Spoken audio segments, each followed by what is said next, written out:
ನಮಸ್ಕಾರ ಫ್ರೆಂಡ್ಸ್, ನಾನಿವತ್ತು ರೇಷ್ಮೆ ಆಲೂ ಪರೋಟ ಅಂತೇಳಿ ಮಾಡ್ತಿದ್ದೇನೆ. ತುಂಬ ಸಾಫ್ಟಾಗಿರುತ್ತೆ, ತುಂಬ ರುಚಿಯಾಗಿರುತ್ತೆ. ಒಂದು ಸಲ ಟ್ರೈ ಮಾಡಿ ನೋಡಿ. ಮಕ್ಕಳೆಲ್ಲ ಇಷ್ಟಪಟ್ಟು ತಿಂತಾರೆ. ಮಕ್ಕಳದ್ದು ಬ್ರೇಕ್ಫಾಸ್ಟಿಗೆ, ಟಿಫಿನಿಗೆ ಅಥವಾ ಸ್ನ್ಯಾಕ್ಸ್ಗೆಲ್ಲ ಇದನ್ನು ಮಾಡಿಕೊಡ್ಬೋದು. ಮಕ್ಕಳು ಎಲ್ಲ ಇಷ್ಟಪಟ್ಟು ತಿಂತಾರೆ. ಹೊಸ ರೆಸಿಪಿ ಒಂದು ಸಲ ಟ್ರೈ ಮಾಡಿ ನೋಡಿ. ನೋಡಿ ಎಷ್ಟು ಸಾಫ್ಟಾಗಿ ಬರುತ್ತೆ ಅಂತ ಹೇಳಿದ್ರೆ ತುಂಬಾ ಸಾಫ್ಟಾಗಿ ಬರುತ್ತೆ. ಇದನ್ನು ಮಾಡಲಿಕ್ಕೆ ನಾನಿಲ್ಲಿ 2 ಆಲೂಗಡ್ಡೆಯನ್ನು ತಗೊಂಡಿದ್ದೇನೆ. ಇದನ್ನು ಬೇಯಿಸಿದ್ದೇನೆ ನಾನು. ಈಗ ಇದರ ಸಿಪ್ಪೆ ತೆಗೆದುಬಿಟ್ಟು ಇದನ್ನು ಸ್ಮ್ಯಾಶ್ ಮಾಡಬೇಕು. ಇದನ್ನು ನಾನು ಕೊಬ್ಬರಿ ತುರಿಯುವ ತುರಿಮನೆಯಲ್ಲಿ ಸ್ಮ್ಯಾಶ್ ಮಾಡ್ತಾ ಇದ್ದೇನೆ. ಈ ಥರನೇ ಸ್ಮ್ಯಾಶ್ ಮಾಡಬೇಕು. ಇದರಲ್ಲಿ ಗಂಟು ಇರಬಾರ್ದು.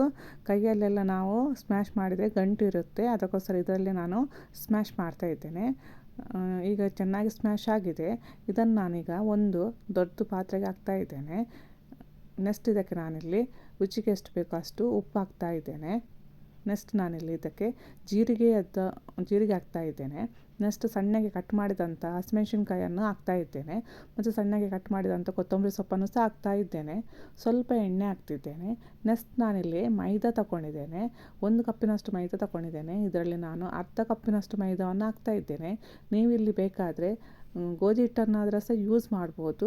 ನಾನಿಲ್ಲಿ ಕಲರ್ ಚೆನ್ನಾಗಿ ಬರಲಿ ಅಂತ ಹೇಳ್ಬಿಟ್ಟು ಮೈದಾ ಹಿಟ್ಟನ್ನು ಯೂಸ್ ಮಾಡಿದ್ದೇನೆ. ಈಗ ಇದನ್ನು ಚೆನ್ನಾಗಿ ಆಲೂಗಡ್ಡೆ ಜೊತೆಗೆ ಮಿಕ್ಸ್ ಮಾಡಬೇಕು. ಇದಕ್ಕೆ ಯಾವುದೇ ಕಾರಣಕ್ಕೂ ಸಹ ನೀರು ಹಾಕಬಾರ್ದು. ಈಗ ನಾನು ಇದಕ್ಕೆ ಸ್ವಲ್ಪ ಮೈದಾ ಹಿಟ್ಟನ್ನು ಸ್ವಲ್ಪ ಹಾಕ್ತಾ ಇದ್ದೇನೆ. ಈಗ 1/4 ಕಪ್ಪಿನಷ್ಟು ಹಾಕ್ತಾ ಇದ್ದೇನೆ. ಈಗ ಇದನ್ನು ಚೆನ್ನಾಗಿ ಮಿಕ್ಸ್ ಮಾಡಬೇಕು. ನಾವು ಎಷ್ಟು ಆಲೂಗಡ್ಡೆ ತಗೊಂಡಿದ್ದೇವೆ ಅಷ್ಟಕ್ಕೆ ಅನುಗುಣವಾಗಿ ಮೈದಾ ಹಿಟ್ಟನ್ನು ಹಾಕಿ ಅಡ್ಜಸ್ಟ್ ಮಾಡಬೇಕು ಹಿಟ್ಟನ್ನು.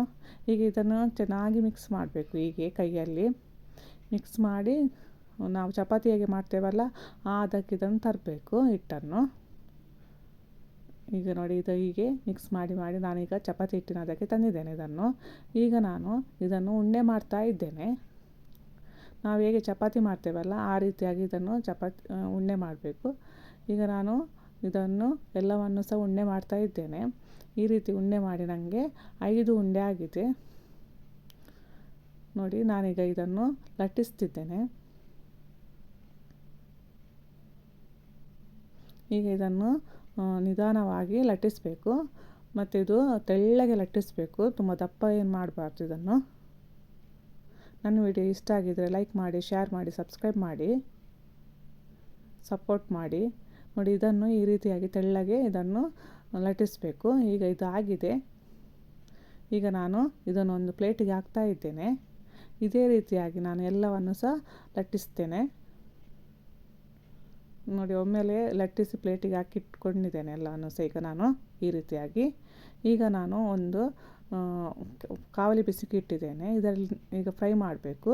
ಇದನ್ನು ಈ ರೀತಿಯಾಗಿ 2 ಸೈಡ್ ಸಹ ಫ್ರೈ ಮಾಡ್ತಾ ಬರಬೇಕು. ಚಪಾತಿ ಹೇಗೆ ನಾವು ಬೇಯಿಸ್ತೇವಲ್ಲ, ಕಾಯಿಸ್ತೇವಲ್ಲ ಅದೇ ರೀತಿಯಾಗಿ ಇದನ್ನು ಸಹ ಕಾಯಿಸಬೇಕು.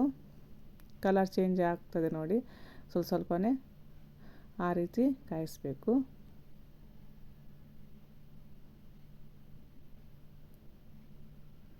ನೋಡಿ, ಈಗ ಕಲರ್ ಒಳ್ಳೆ ಬಂದಿದೆ. ನಾನು ಇದಕ್ಕೀಗ ಎಣ್ಣೆ ಹಾಕ್ತಿದ್ದೇನೆ. ನೀವು ಬೇಕಾದರೆ ಇಲ್ಲಿ ತುಪ್ಪ ಸಹ ಹಾಕ್ಬೋದು.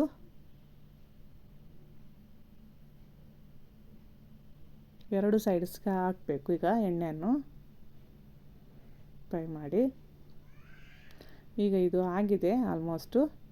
ಈಗ ನಾನು ಇದನ್ನು ತೆಗಿತಾ ಇದ್ದೇನೆ. ನೋಡಿ, ಆಗಿದೆ. ಈಗ ಇದನ್ನು ನಾನು ಈಗ ತಿನ್ನಲಿಕ್ಕೆ ಚಟ್ನಿ ಜೊತೆಗೆ ಅಥವಾ ಸಾಸ್ ಜೊತೆಗೆ ತಿನ್ನಲಿಕ್ಕೆ ರೆಡಿಯಾಗಿದೆ. ಮಕ್ಕಳಿಗೆಲ್ಲ ಕೊಡ್ಬೋದು. ತುಂಬಾ ಸಾಫ್ಟಾಗಿ ಬರುತ್ತೆ. ನೋಡಿ ಎಷ್ಟು ಸಾಫ್ಟಾಗಿ ಬಂದಿದೆ ನೋಡಿ. Thank you.